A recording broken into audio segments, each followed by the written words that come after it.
Hey everyone, it's me, Stephen Davey Davis, and I'm making this quick video to talk about the subject of renting to own a home.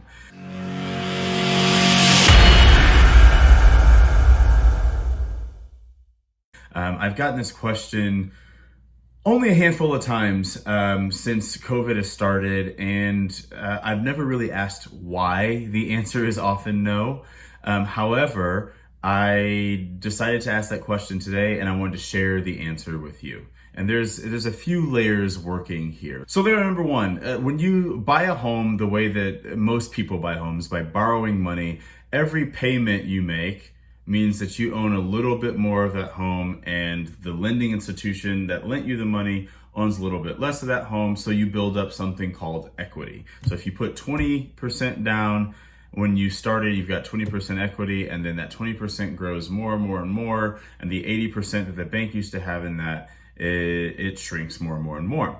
When you are doing something that people often refer to as rent to own, at least here in Kentucky, there is no legal instrument that conveys any equity to you as you pay those rental payments. So in other words, what I'm saying is, as you pay your rent, you're not legally entitled to any ownership of that property.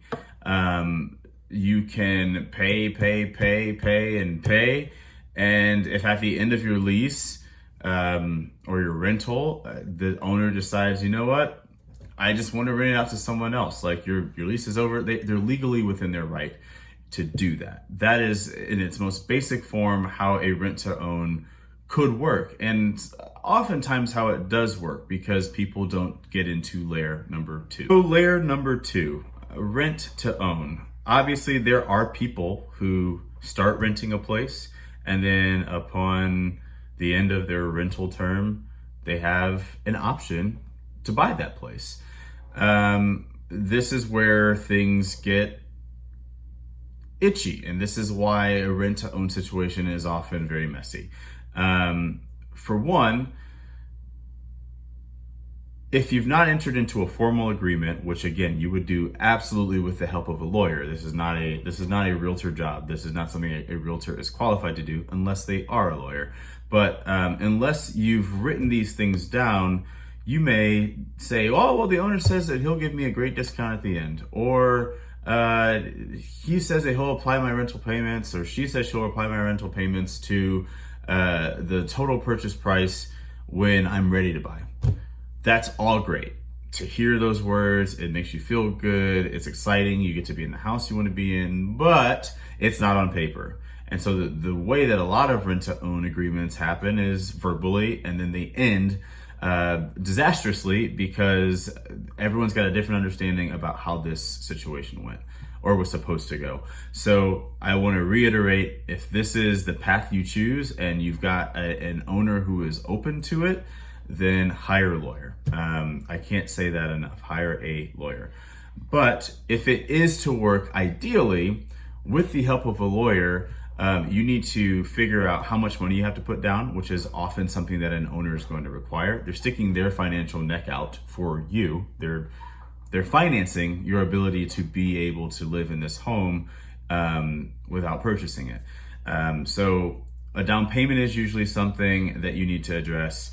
Secondly, you need to address how those rental payments that you make before you have that option to purchase a home, what do those rental payments mean?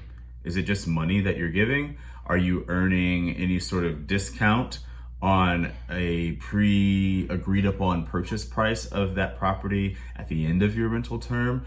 And then of course the last thing is, you want to know what that price is when you, like, what are you agreeing to if you exercise a written option in order to purchase that home after your rental term has ended. Again, these are all things that you would discuss with the lawyer, and the owner who is offering you this particular type of rental and ownership situation. But if you don't use your time and money in order to figure that out up front, you may not have a place to live. and or you may still decide to buy something, but now the price has changed. So it's a very delicate situation, and certainly people get through it. I'm not saying that it's impossible, but I am saying that it's very delicate and it's very complex. Expect that there will be hiccups in that type of process, and the best way to deal with all of it and navigate it is to work with an attorney, a real estate attorney, a contract lawyer, not someone that deals in divorces or somebody that, I don't know, does a lot of law research.